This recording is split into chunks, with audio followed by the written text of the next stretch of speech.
Sup, world? Finally got around to rapid fire this time, and I present to you physical rapid fire. Yes, you heard right. We're doing pure physical rapid fire for the first time ever.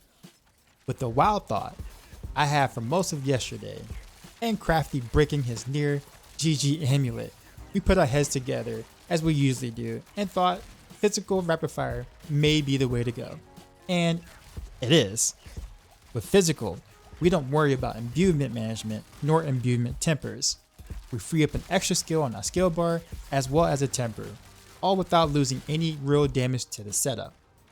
While cold imbuement was the dominant setup for the past few seasons, we simply attack too fast to make use of cold imbuement without burning all of our charges, making our damage pretty inconsistent. The addition of Starless Skies makes up for not having cold imbuement multipliers, and our damage is more consistent and better overall throughout a fight. This setup is surprisingly nimble and can speed farm with the best of them. Well, other rogue builds I mean, with insane burst damage.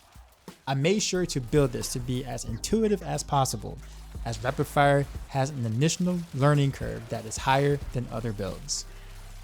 I don't really do a lot of pushing, but if you want to see the Ultra Giga Chad Omega Push version with all the extra mechanics, I'd highly suggest you check out Crafty. Link to his socials in the description below.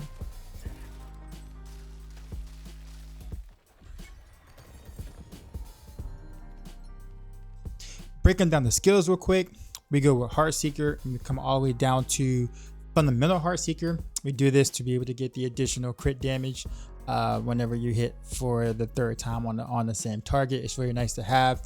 For those who like to play a little bit closer up, you can go Puncture and come down to Fundamental Puncture, so therefore you can get a slightly faster rotation now too, but you do got to be a little closer to be able to do that. But either basic attack is fine. I just really like the Fundamental Heart Seeker because I can start my attacks and rotations much further back, so I can start my damage earlier. Coming down here, of course, you take Rapid Fire, come down to Advanced Rapid Fire. Make sure that you do evade once every 5 seconds or so to make sure you keep this buff up. We take Sturdy, Siphoning Strikes as with every build. Come down, take Shadow Step, come down to Discipline Shadow Step here. This is just to lower the cooldown of it because you want to be mobile. This is actually a very surprisingly mobile build. And with the extra points, since we're not using an imbuement, we can pick up things like Rugged and Reactive Defense, which is actually pretty nice to have. We do Cow Traps, Methodical Cow Traps for the chill per second because we want to try to get them frozen as fast as possible. And then we take our standard buff passives here, Weapon Mastery, Unstable Elixirs, Trick Attacks, which is the most important passive here in this bunch, Balestra, and we take Dash all the way down to Methodical Dash just to get as many charges as possible, and Smoke Grenade all the way down to Countering Smoke Grenade, get the cooldown, get the additional damage. Dark Shroud, we can go with Countering Dark Shroud. This just depends on how much crit chance you actually have initially. We want to be able to try to do a 2-to-1 ratio, 2 Heart Seekers to 1 Rapid Fire, sometimes 3-to-1. But we want to make sure that we crit enough so we get the precision stacks to stack up before we cast out Rapid Fire. So this is one of those things where if you have enough crit chance, you don't need this. If you do have enough crit chance, then you will come down to Subverting Dark Shroud. That's going to be kind of gear dependent on what you have. Then we got Malice and Exploit, general passives. Come down, we skip this entire tree because of course we're not doing any imbuements. Well, okay, not the entire tree. We do take Frigid Finesse, very important passive. Do not skip that.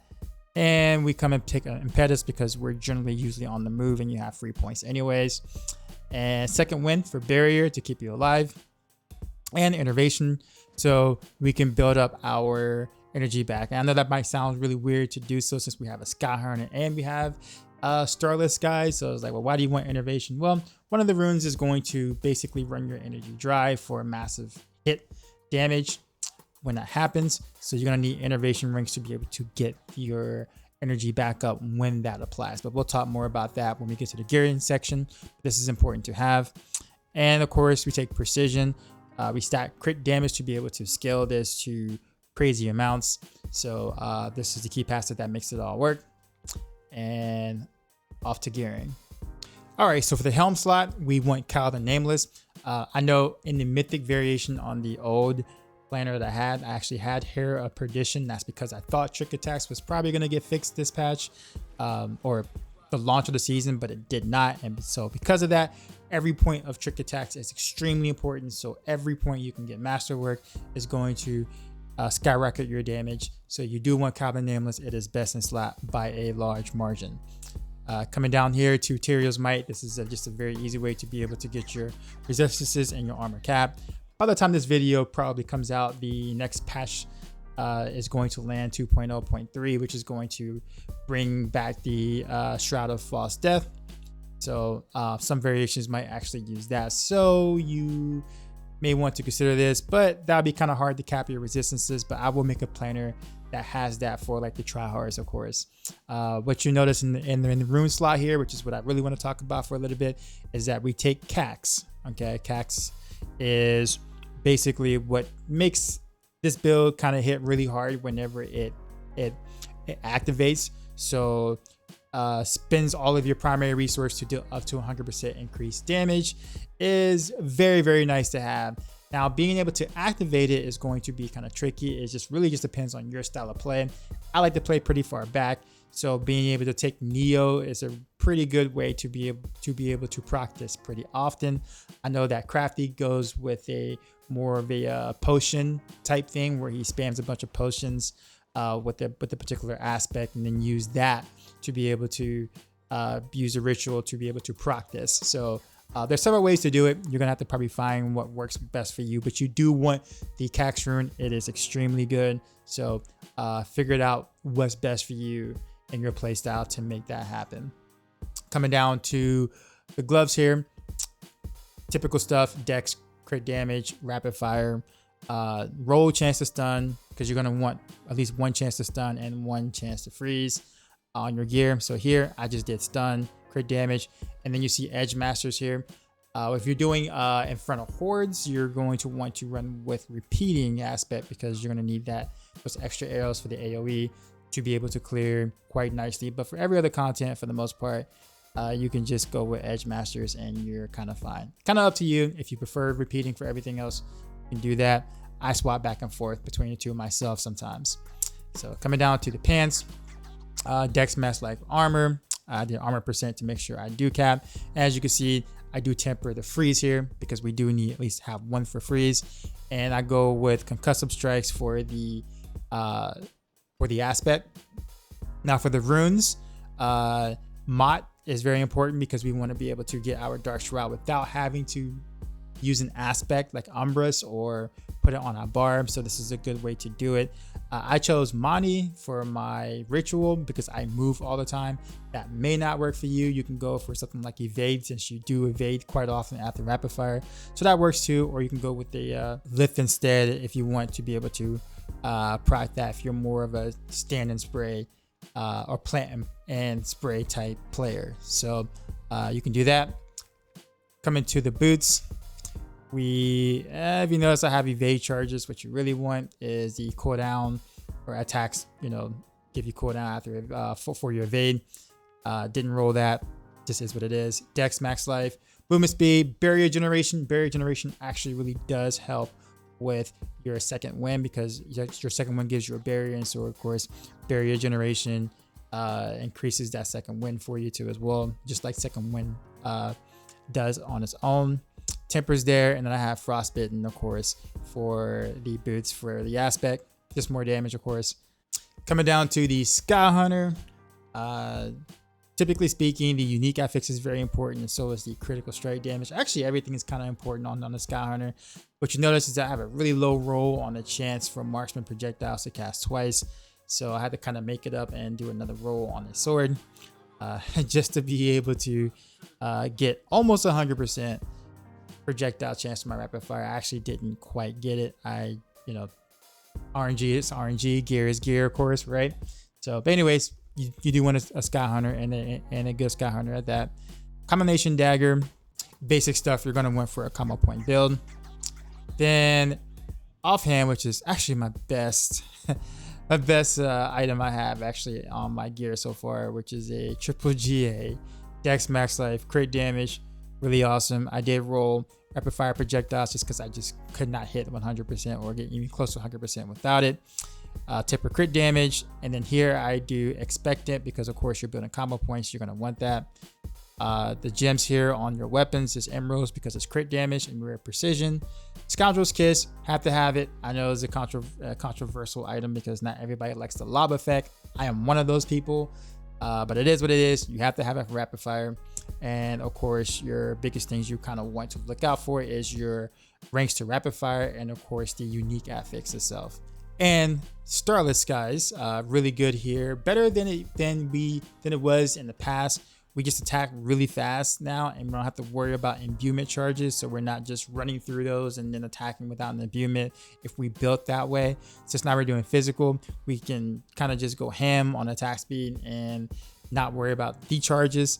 And we can also build up the stacks, all 5 stacks for Starless Skies really fast. So we can ramp up this damage quite easily, worry free, unlike the past. And then of course the amulet, you're going to want Dex, Frigid Finesse, and Unstable Elixirs. I know you still see the poison temper. I was actually playing a poison setup before I decided to go into full physical and decided that physical just makes more sense. But critical strike, damage, temper, and then instead of poison imbue, you can kind of pick something that you probably don't have a lot of. That could be armor percent, that could be speed, that can be many other things that you might be missing on your gear. So you can kind of use that slot as a pickup, for something. Like for instance, I don't have second wind here on the pants. I can just do second wind here on the amulet instead of the poison imbue. So kind of nifty to be able to have the option to do that. For jewelry slots, you want skulls because of course you got the Terrier's Might, so your all resistance is covered. So you want your skulls here to cap up your armor, and it's pretty much easy peasy for you there. And of course, for our specialization, combo points. But on the Mercenaries, all right, we're here, still one of my favorites, and it's definitely a favorite here. I'm gonna come down, grab shield charge. I have Vanguard here for the slow to kind of keep them, not always in my face all the time. However, if you're low on armor percent, obviously pick this to be able to help yourself cap. But if you're capped, go this route. We're going to come down to Crater. And after Crater, we're going to take Iron Wolf's Call. Now, Iron Wolf's Call is extremely good with combo point abilities because you don't always spam your core skill all the time. So you do have a rotation of your basic attacks and then your core skill. So this is really, really good to be able to boost your damage quite massively when this procs. So instead of going the other route like that you would with the other build in terms of this tree is concerned, you definitely want to come down here and take Ironwood's Call. It's just really, really good. Coming to your reinforcement though, we want to take Variana. I still am a big fan of Earthbreaker, considering that you're still placing cow traps, and then she pretty much puts this down right there with that. It's just really good. The knockdown helps you proc the second part of Malice. So, but you can do anything else. You can go for the attack speed here if you want. You can go for the pull here if you want. But she's just a really good reinforcement in my opinion. So she's one of my favorites to use here. So that's what I do. So now it's Paragon, the least fun thing I actually like talking about on my videos because it's, again, really kind of hard to see the whole thing. So we'll go over this pretty quickly. 5 glyphs we take is going to be Combat, Control, Devious, Chipped, and Headhunter. On the first board, we're going to put Control here. We're going to come out, take Export Weakness board, and take the Export Weakness Legendary node here. We want to put Combat on this board because that has the most intelligence, so we stack as much crit damage as we can. We come out and we take the Deadly Ambush board. This is a board that I generally don't like, and I didn't really like buffing damage through cow traps or traps in general, but because we get so much crit damage from the blue magic nodes here, and also even just the rare node itself, that is really hard to ignore this board here. So we put Devious to make sure we buff the magic nodes to get that crit damage, and then we take Deadly Ambush for, of course, the damage whenever they're in our traps. We come down to Tricks of the Trade legendary node here. We take that. as long as we're moving a little bit, which we have 2 different movement skills and they're cutthroat, then we're going to be able to get the marksman buff practically all the time. And we put Headhunter here because it's pretty easy to kind of stack a bunch of decks without, going all around the place to be able to just get, a bit of decks happening to, scale your damage and stuff. So Headhunter on this board is really, really good. Then we finally come down to the Cunning Stratagem board. We put Chip in here now. So we go, and then we path all the way out to Cunning Stratagem Legendary node, so we can get the extra arrows whenever we're shooting our rapid fire. But for an easy way to look at this and make sure check out the planner. I'll have this all mapped out so it's easier for you to see and things. So yeah. And that is it for rapid fire. Quite interesting that we're actually playing physical rapid fire now with no imbuements, and it happens to be one of the better setups to rapid fire to actually play. It's fun, it's nimble, you don't have to worry about as many things. So for those who do like rapid fire and don't want all the juggling of extra things, this is a setup that I think you will be able to enjoy and be able to not only farm with but also push with. So with that being said, it's probably my last build guide video. Everything past this point is going to be either updates to previous guides whenever there's a mid-season patch that comes out that might change things. But anyhow, make sure you check my Twitch. I'll be doing some random stuff from here on out, probably some definitely off meta things, and just kind of see what I can have fun with. But again, as always, appreciate you guys watching my videos, and as always, till next time.